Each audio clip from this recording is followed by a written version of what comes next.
যে উনি তারেক রহমানকে বলেছেন আপনার হুমকি ধামকিতে দল চলবে না। উনি এটাও বলেছিলেন যে বিএনপি কিয়ামত পর্যন্ত ক্ষমতায় যেতে পারবে না।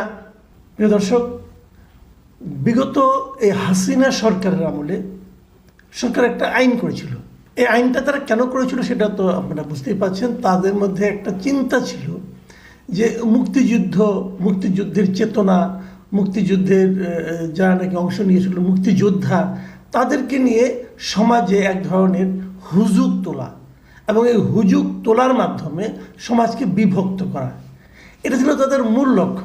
সেই লক্ষ্য করতে গিয়ে তারা একটা কাজ করেছিল। সেই কাজটা হলো যে এখন থেকে আর মুক্তিযোদ্ধা কাউকে বলা যাবে না, বলতে হবে বীর মুক্তিযোদ্ধা।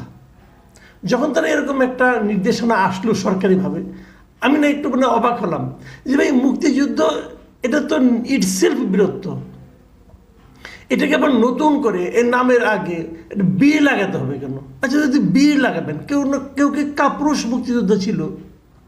মুক্তিযোদ্ধা কাপুরুষ না, মুক্তিযোদ্ধা বীরত্বই বটে, বীর আছে। আচ্ছা, যদি বীরই লাগাবেন তাহলে মহাবীর লাগান, তাও তো লাগাচ্ছেন না। কেন বীর? এটা কিন্তু আসলে কোনো কার্যকারণ নাই, ইচ্ছে হলো লাগাই দিল।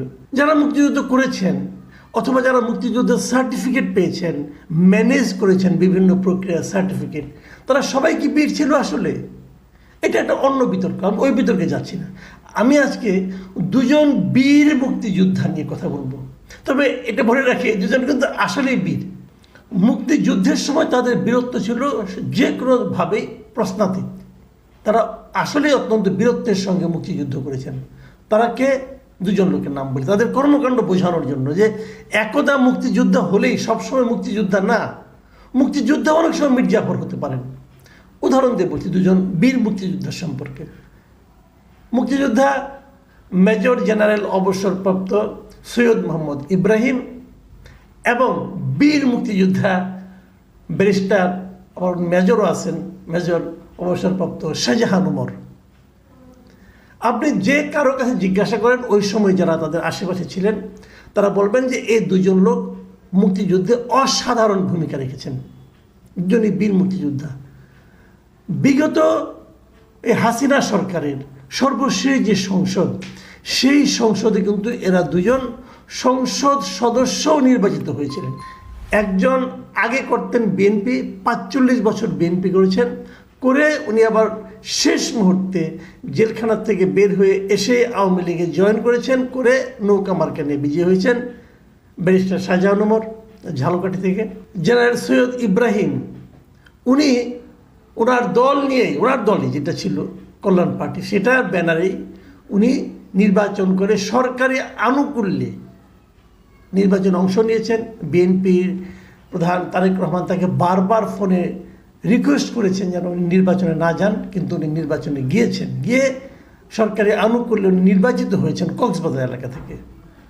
তাদের দুইজনের সংসদে যে কয় মাস ছিলেন, ওনার অগাস্টে তো, জানুয়ারি থেকে ধরেন আপনি ৭-৮ মাস, এই সময় তারা সংসদে বসে কি এমন করেছেন এটা তো আপনারা দেখেছেন।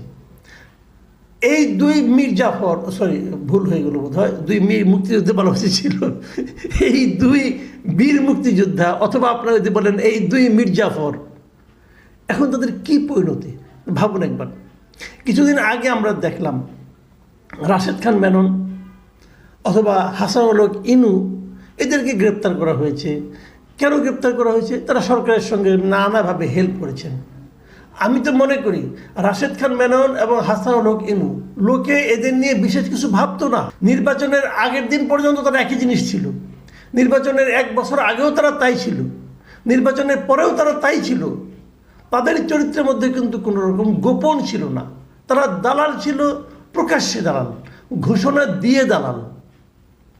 আর এই দুজন কি? এই দুজন সরকার বিরোধী আন্দোলনের শেষ মুহূর্তে আন্দোলনের পিঠে ছুরি মেরে তারা একেবারে শেষ মুহূর্তে মীর জাফরের মতো আচরণ করে নির্বাচনে অংশ নিয়েছে। এই আওয়ামী লীগ সরকারের নির্বাচনকে বৈধতা দেওয়ার জন্য তাদের কি হবে? তাদের নিয়ে কি কেউ ভাবছেন? তারা কি আলোচনার বাইরে চলে গেল? তারা কোথায়? তাদের থেকেও বলছে না। তাদের কিন্তু খুঁজে বের করা দরকার, এবং তাদের যে প্রাপ্য, আপনি সম্মান বলেন অথবা প্রাপ্য যে শাস্তি বলেন, প্রাপ্য যে ঘৃণা বলেন, এটা তাদেরকে কড়াইগণ্ডায় চুকিয়ে দেওয়া জরুরি। জরুরি এই কারণে যে যদি এটা না করা হয় তাহলে কিন্তু ভবিষ্যতে এটা একটা খারাপ উদাহরণ হয়ে থাকবে।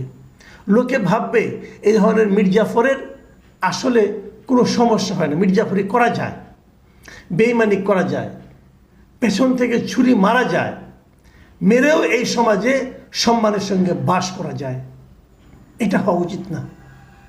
আপনি ভাবেন সবচেয়ে বড় ক্ষতি করেছে আপনার শাহজাহান ওমর, আমি মনে করব উনি 45 বছর বিএনপির সঙ্গে ছিলেন এবং বিএনপি থেকে বেরিয়ে উনি কি করেছেন, বিএনপির ক্ষতি করেছেন নানাভাবে। উনি কিন্তু বলেছিলেন যে উনি তারেক রহমানকে বলেছেন আপনার হুমকি ধামকিতে দল চলবে না। উনি এটাও বলেছিলেন যে বিএনপি কিয়ামত পর্যন্ত ক্ষমতায় যেতে পারবে না। কিয়ামত কিন্তু হয়ে গেছে, ওনার দেখানো সে কিয়ামত কিন্তু হয়ে গেছে অলরেডি। কিয়ামত কি জিনিস সেটা এখন নিশ্চিত টের পাচ্ছেন, আওয়ামী লীগও টের পাচ্ছে। তো বিএনপি নাকি কিয়ামত পর্যন্ত ক্ষমতায় যেতে, বিএনপি ক্ষমতায় যেতে পারবে কি না পারবে সেটা কিন্তু অন্য হিসাব, এটা জনগণ বুঝবে, ওটা নিয়ে আলোচনা করছি না।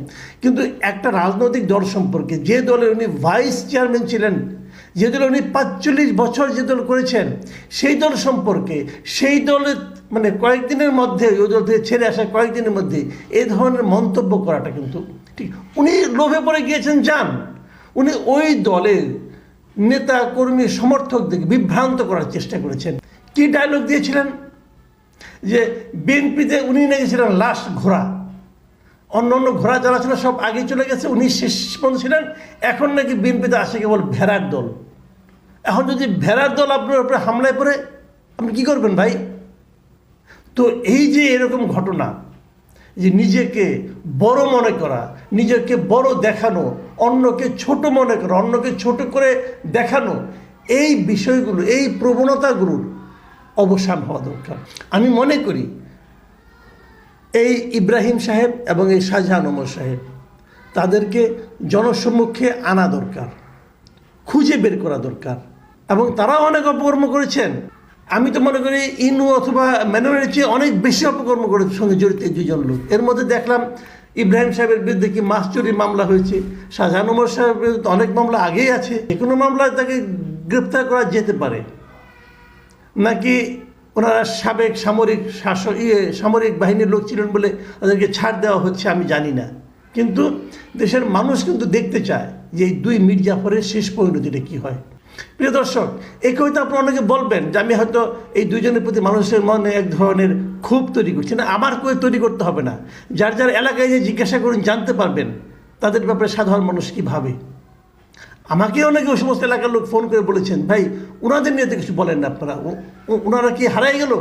আমি মনে করি ওনাদেরকে এখন প্রশ্নের সম্মুখীন দাঁড় করাতে হবে। প্রিয় দর্শক, এখন এ পর্যন্তই। আল্লাহ হাফিজ।